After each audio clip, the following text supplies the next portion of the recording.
La pluie tombait doucement sur le tarmac, pas assez forte pour faire du bruit, juste assez pour coller les vêtements à la peau et les pensées au cœur. Malik serrait son sac contre lui.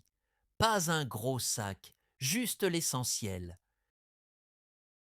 Sa mère, Aminata, se tenait devant lui, silencieuse, les yeux brillants, mais fiers. Tu es sûr de toi demanda-t-elle enfin. Malik hocha la tête. Il n'était pas sûr, mais il ne pouvait plus reculer. Là-bas, je vais réussir, maman, je te le promets. Aminata esquissa un sourire fatigué.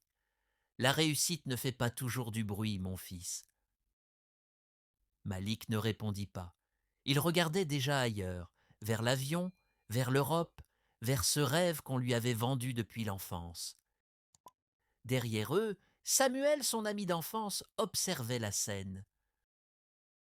Quand tu deviendras riche, n'oublie pas nos noms, lança-t-il à moitié en riant. Malik sourit. Je reviendrai en héros. Ces mots, il allait les regretter. Le froid fut la première claque, puis le silence. Un silence différent, un silence qui juge. Les premiers mois, Malik dormait sur un canapé, puis sur un matelas posé à même le sol, puis parfois nulle part. Chaque matin, il sortait avec son CV froissé. Chaque soir, il rentrait avec la même phrase dans la tête: On vous rappellera. Personne ne rappelait. Un jour, dans un chantier, un homme l'interpella. Hé, toi là, tu peux porter? Malik hocha la tête. Il pouvait porter. Il pouvait tout porter, sauf la honte. Les appels à la maison devenaient rares. Tout va bien ici, mentait-il à Aminata. Dieu est avec moi. Mais Dieu semblait silencieux. Sur les réseaux, Malik souriait. Photos devant des immeubles, stories bien cadrées, légendes motivantes. En réalité, il mangeait une fois par jour.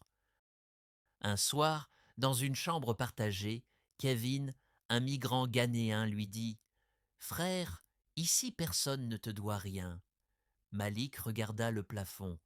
« Alors pourquoi on nous a menti ?» Kevin soupira.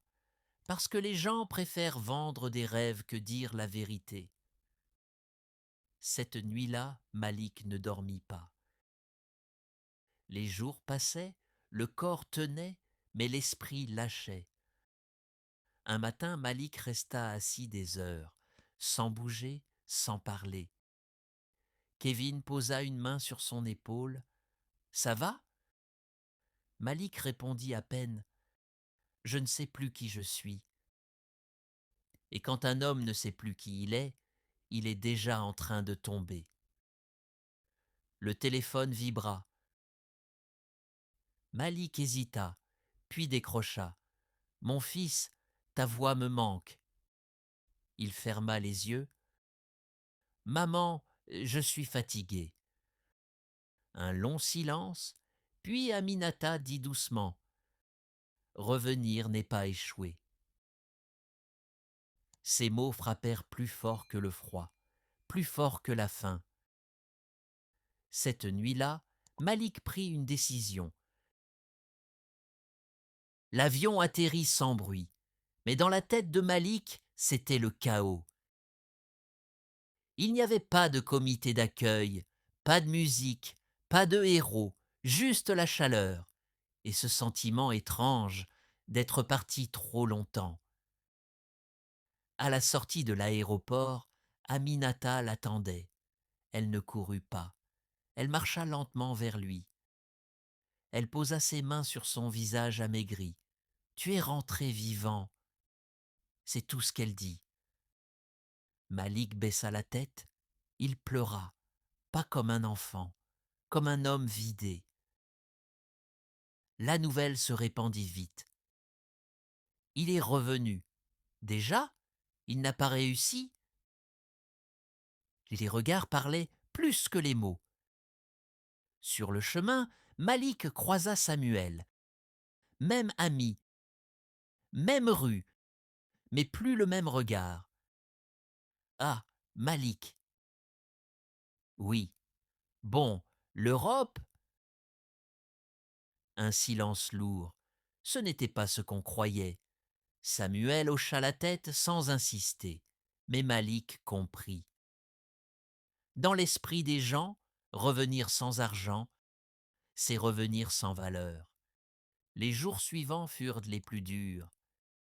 Malik restait assis dehors, tard le soir. Il évitait les questions, il évitait les gens. Un soir, Aminata s'assit à côté de lui.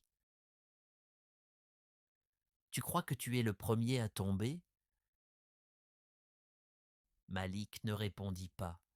« La chute n'est pas la fin, continua-t-elle. C'est refuser de se relever qu'il est. » Il la regarda enfin. « Mais comment je me relève quand tout le monde a vu que j'ai échoué ?» Aminata sourit tristement. « Quand tu comprendras que leur regard ne construit pas ta vie. » Ces mots restèrent. Un ancien camarade vint le voir. « J'ai un plan rapide. Pas besoin de beaucoup réfléchir. Juste accepter. » Malik comprit.